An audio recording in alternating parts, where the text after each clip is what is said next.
மாண்புமிகும் தமிழக முதலமைச்சர் விஜய் சேவரின் ஆலோசனைப்படி 2 நாள் பயிற்சி ஸ்பீக்கர் முன்னிலையில் அவை முன்னிலையில் கொறடா முன்னிலையில் ரொம்ப சிறப்பாக நடந்துச்சு. இந்த பயிற்சி அனைத்து சட்டமன்ற உறுப்பினருக்கும் பயனளிக்கும் விதமாக சட்டமன்றத்திலே அவர்கள் பார்த்தீங்கன்னா எம்எல்ஏக்கு என்னென்ன செய்யணும், எப்படி நடந்துக்கணும் அப்படின்னு சொல்லி ஒரு துறை சார்ந்த பயிற்சி நேற்றுலேருந்து இன்னைக்கு வரைக்கும் இப்போ லாஸ்ட்டாக நடந்துக்கூடிய பயிற்சி பார்த்தீங்கன்னா பள்ளிக்கல்வித்துறை செக்ரட்டரி நடத்திட்டு இருக்கிறாங்க. அந்த டிபார்ட்மெண்ட்டோட மினிஸ்டர் ராஜ்மோகன் சாரும் கூட இருக்கிறார்.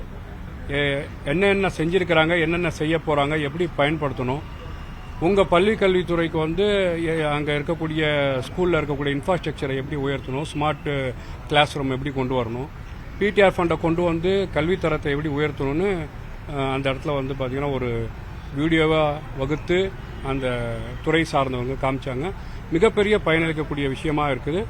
தொடர்ச்சியாக ஒரு கையேடு கொடுத்துருக்குறாங்க. இது எப்படி நாங்கள் பயன்படுத்தணும்னு சொல்லி இது ரொம்ப யூஸ்ஃபுல்லான விஷயமா பார்க்கப்படுது. இது 2 நாள் பயிற்சின்னு சொல்றேன். சார், நேற்று வெள்ளை அறிக்கை உங்க அரசு வெளியிட்டு இருந்தாங்க. அதை பல்வேறு விமர்சனம் பண்ணி எதிர்கட்சிக்கு பேசிட்டு வராங்க. குறிப்பா தங்கம் தென்னரசு டிவிக்கு ஆட்சி முடியும் போது 20 லட்சம் கோடி கடன் இருக்க போதுன்னு அடுத்து சொல்றேன்னு சொல்லியிருக்காப்ல. அதிமுகவுடைய வெள்ளை அறிக்கை பத்தி பேச மறுத்துட்டாங்க. என்ன காரணங்கிற மாதிரி ஒரு கேள்வி எழுப்பியிருக்காரு. சார், ஏற்கனவே நிதியமைச்சராக இருந்த இப்போ இருக்கக்கூடிய தங்கம் தென்னரசு அவர்கள், முன்னாடி இருந்த தங்கம் தென்னரசு அவர்கள் கடந்த முறை ஆட்சியில் திட்டத்தை கொண்டு வரேன்னு சொல்லி 5 வருஷத்தில் எத்தனை லட்சம் கோடி தமிழ்நாட்டில் கடனை சுமத்துனாங்க நம்ம பார்த்தோம். தனிநபர் மேல நேற்று ரொம்ப அழகாக மாண்புமிகு முதலமைச்சர் அவர்கள் அறிவித்தற்படி நிதித்துறை மந்திரி ஒரு வெள்ளை அறிக்கையை ரொம்ப டீட்டெயிலாக தமிழ்நாடு ஒரு ஃபண்டில் எந்த மாதிரி அகல பாதாளத்தில் இருக்கிறோம், 100 ரூபாய் வந்தால் அதில் 145 ரூபா செலவு இருக்கு, வருவாய் இல்லை.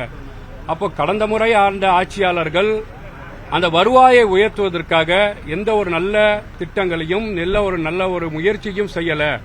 அப்போ நாங்க இந்த முழுக்க இந்த அரசாங்கம், ஏன்னா இந்த அரசாங்கம் பாத்தீங்கன்னா மக்களுக்கான அரசாங்கம், மக்களுக்கு என்ன சரி செய்தால் இன்னைக்கு 145 ரூபா செலவாகுதுன்னா என்னத்தை கொண்டு வரணும், இதுல முதலீட்டாளரை எப்படி கொண்டு வரணும், ஃபண்டை எப்படி உயர்த்தணும், பொருளாதாரத்தை எப்படி உயர்த்தணும் சொல்லி இந்த அரசாங்கம் செயல்பட்டு இருக்கு.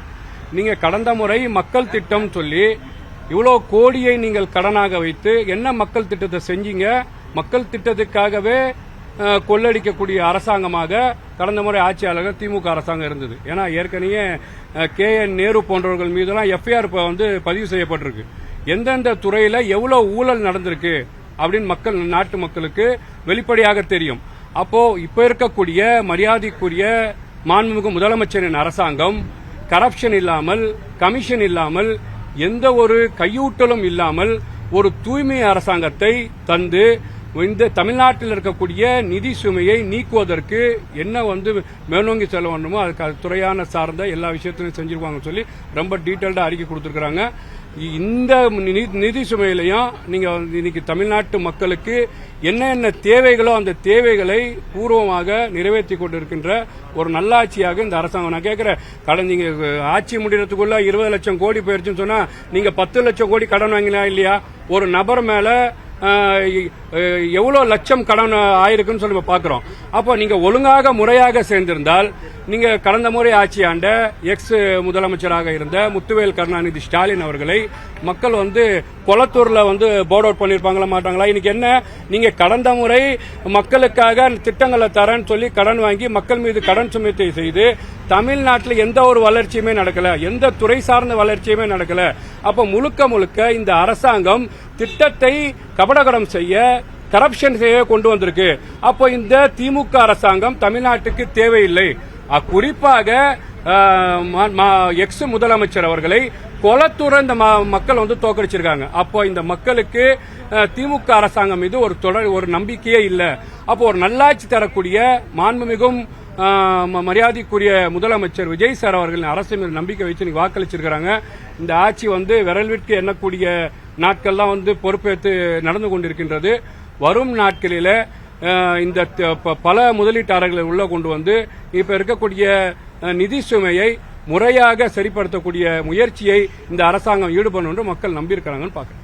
வக்ஃப் வாரிய முறைகேடு தொடர்பாகவும் முஸ்லிம்களுடைய நிலங்களை மீட்டெடுப்பதற்காகவும் 1 மாத காலம் அவகாசம் கொடுக்கப்பட்டு கொடுக்குறோம், அது இல்லைன்னா முஸ்லீம்களுக்கு திரட்டி போராட்டம் நடத்துவோம் அப்படின்னு சொல்லிட்டு தேசிய தலைவர் வேலூர் இப்ராஹிம் தெரிவிச்சிருக்காரு. இது சம்பந்தமா தலைமைச் செயலகத்தில் சமர்ப்பிச்சிருக்காங்க அறிக்கை. இதற்கு முன்பாகவே இதுல நிலைப்பாடு என்ன? சார், தமிழக அரசாங்கத்தோட நிலைப்பாடு வக்ஃபு சொத்தை யார் யாரெல்லாம் கையகப்படுத்திருக்காங்களோ முறையாக அவங்கள்ட்ட இருந்து மீட்டெடுக்க வேண்டும்.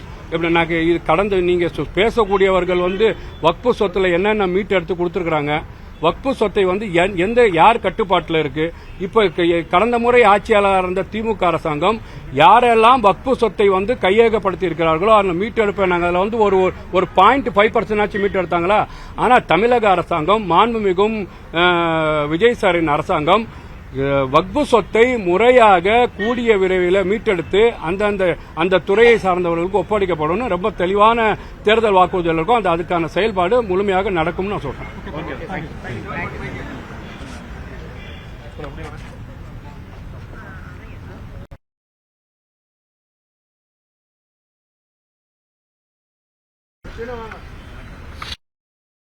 போலாமையா?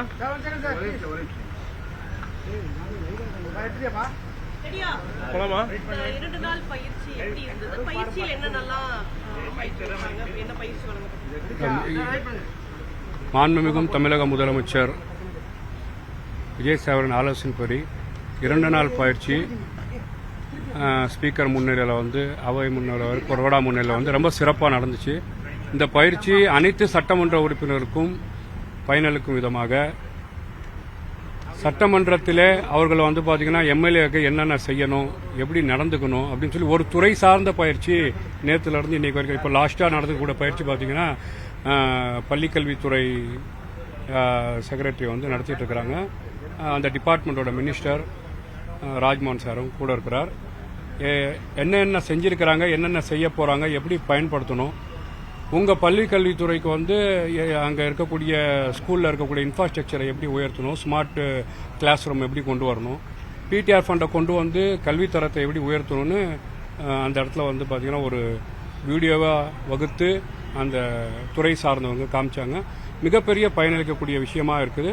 தொடர்ச்சியாக ஒரு கையேடு கொடுத்துருக்காங்க. இது எப்படி நாங்கள் பயன்படுத்தணும்னு சொல்லி இது ரொம்ப யூஸ்ஃபுல்லான விஷயமா பார்க்கப்படுது இந்த 2 நாள் பயிற்சின்னு சொல்றேன். சார், நேற்று வெள்ளை அறிக்கை உங்க அரசு வெளியிட்டு இருந்தாங்க. அதை பல்வேறு விமர்சனம் பண்ணி எதிர்கட்சிகள் பேசிட்டு வராங்க. குறிப்பா தங்கம் தினேஷ் டிவிக்கு ஆட்சி முடியும் போது 20 லட்சம் கோடி கடன் இருக்க போது அடிச்சு சொல்றேன்னு சொல்லியிருக்காப்ல. அதிமுகவுடைய வெள்ளை அறிக்கை பத்தி பேச மறுத்துட்டாங்க. என்ன காரணங்கிற மாதிரி ஒரு கேள்வி எழுப்பியிருக்காரு. சார், ஏற்கனவே நிதியமைச்சராக இருந்த இப்ப இருக்கக்கூடிய தங்கம் தென்னரசு அவர்கள், முன்னாடி இருந்த தங்கம் தென்னரசு அவர்கள் கடந்த முறை ஆட்சியில திட்டத்தை கொண்டு வரேன்னு சொல்லி 5 வருஷத்துல எத்தனை லட்சம் கோடி தமிழ்நாட்டில் கடனை சுமத்துனாங்க நம்ம பார்த்தோம். தனிநபர் மீது நேற்று ரொம்ப அழகாக மாண்புமிகு முதலமைச்சர் அவர்கள் அறிவித்தற்படி நிதித்துறை மந்திரி ஒரு வெள்ளை அறிக்கையை ரொம்ப டீட்டெயிலா தமிழ்நாடு ஒரு ஃபண்டில் எந்த மாதிரி அகல பாதாளத்தில் இருக்கிறோம், 100 ரூபாய் வந்தா அதுல 145 ரூபாய் செலவு இருக்கு, வருவாய் இல்லை. அப்போ கடந்த முறை ஆண்ட ஆட்சியாளர்கள் அந்த வருவாயை உயர்த்துவதற்காக எந்த ஒரு நல்ல திட்டங்களையும் நல்ல ஒரு முயற்சியும் செய்யல. அப்போ நாங்க இந்த முழுக்க இந்த அரசாங்கம், ஏன்னா இந்த அரசாங்கம் பாத்தீங்கன்னா மக்களுக்கான அரசாங்கம், மக்களுக்கு என்ன சரி செய்தால் இன்னைக்கு 145 ரூபாய் செலவாகுதுன்னா என்னத்தை கொண்டு வரணும், இதுல முதலீட்டாளரை எப்படி கொண்டு வரணும், ஃபண்டை எப்படி உயர்த்தணும், பொருளாதாரத்தை எப்படி உயர்த்தணும் சொல்லி இந்த அரசாங்கம் செயல்பட்டு இருக்கு. நீங்க கடந்த முறை மக்கள் திட்டம் சொல்லி இவ்வளவு கோடியை நீங்கள் கடனாக வைத்து என்ன மக்கள் திட்டத்தை செஞ்சீங்க? மக்கள் திட்டத்துக்காகவே கொள்ளடிக்கக்கூடிய அரசாங்கமாக கடந்த முறை ஆட்சியாளர்கள் திமுக அரசாங்கம் இருந்தது. ஏன்னா ஏற்கனவே KN நேரு போன்றவர்கள் மீதெல்லாம் எஃப்ஐஆர் பதிவு செய்யப்பட்டிருக்கு. எந்தெந்த துறையில எவ்வளவு ஊழல் நடந்திருக்கு அப்படின்னு நாட்டு மக்களுக்கு வெளிப்படையாக தெரியும். அப்போ இப்ப இருக்கக்கூடிய மரியாதைக்குரிய மாண்புமிகு முதலமைச்சரின் அரசாங்கம் கரப்ஷன் இல்லாமல், கமிஷன் இல்லாமல், எந்த ஒரு கையூட்டலும் இல்லாமல் ஒரு தூய்மை அரசாங்கத்தை தந்து இந்த தமிழ்நாட்டில் இருக்கக்கூடிய நிதி சுமையை நீக்குவதற்கு என்ன மேலோங்கி செல்ல வேண்டுமோ அதுக்கு துறையான சார்ந்த எல்லா விஷயத்திலும் செஞ்சிருவாங்கன்னு சொல்லி ரொம்ப டீட்டெயில்டா அறிக்கை கொடுத்திருக்காங்க. இந்த நிதி சுமையிலையும் நீங்க இன்னைக்கு தமிழ்நாட்டு மக்களுக்கு என்ன தேவைகளோ அந்த தேவைகளை பூர்வமாக நிறைவேற்றி கொண்டிருக்கின்ற ஒரு நல்லாட்சியாக இந்த அரசாங்கம். நான் கேட்கிறேன், நீங்க ஆட்சி முடிகிறதுக்குள்ள 20 லட்சம் கோடி போயிருச்சுன்னு சொன்னா நீங்க 10 லட்சம் கோடி கடன் வாங்கினா இல்லையா? ஒரு நபர் மேல எவ்வளவு லட்சம் கடன் ஆயிருக்குன்னு சொல்லி பாக்குறோம். அப்போ நீங்க ஒழுங்காக முறையாக சேர்ந்திருந்தால் நீங்க கடந்த முறை ஆட்சி ஆண்ட எக்ஸ் முதலமைச்சராக இருந்த முத்துவேல் கருணாநிதி ஸ்டாலின் அவர்களை மக்கள் கொளத்தூர்ல போர்ட் அவுட் பண்ணிருப்பாங்களா மாட்டாங்களா? இன்னைக்கு என்ன, நீங்க கடந்த முறை மக்களுக்காக திட்டங்களை தரேன்னு சொல்லி கடன் வாங்கி மக்கள் மீது கடன் சுமத்தை செய்து தமிழ்நாட்டில் எந்த ஒரு வளர்ச்சியுமே நடக்கல, எந்த துறை சார்ந்த வளர்ச்சியுமே நடக்கல. அப்ப முழுக்க இந்த அரசாங்கம் திட்டத்தை கபடகடம் செய்ய, கரப்ஷன் செய்ய கொண்டு வந்திருக்கு. அப்போ இந்த திமுக அரசாங்கம் தமிழ்நாட்டுக்கு தேவையில்லை. குறிப்பாக எக்ஸ் முதலமைச்சர் அவர்களை கொளத்தூர இந்த மக்கள் தோற்கடிச்சிருக்காங்க. அப்போ இந்த மக்களுக்கு திமுக அரசாங்கம் மீது ஒரு நம்பிக்கையே இல்லை. அப்போ ஒரு நல்லாட்சி தரக்கூடிய மாண்புமிகும் மரியாதைக்குரிய முதலமைச்சர் விஜய் சார் அவர்களின் அரசு மீது நம்பிக்கை வச்சு வாக்களிச்சிருக்கிறாங்க. இந்த ஆட்சி விரல் விட்டு எண்ணக்கூடிய நாட்கள்லாம் பொறுப்பேற்று நடந்து கொண்டிருக்கின்றது. வரும் நாட்களில் இந்த பல முதலீட்டாளர்களை உள்ள கொண்டு இப்ப இருக்கக்கூடிய நிதி சுமையை முறையாக சரிப்படுத்தக்கூடிய முயற்சியை இந்த அரசாங்கம் ஈடுபடும் என்று மக்கள் நம்பியிருக்கிறாங்கன்னு பாக்குறேன். வக்ஃபு வாரிய முறைகேடு தொடர்பாகவும் முஸ்லிம்களுடைய நிலங்களை மீட்டெடுப்பதற்காகவும் 1 மாத காலம் அவகாசம் கொடுக்கிறோம்.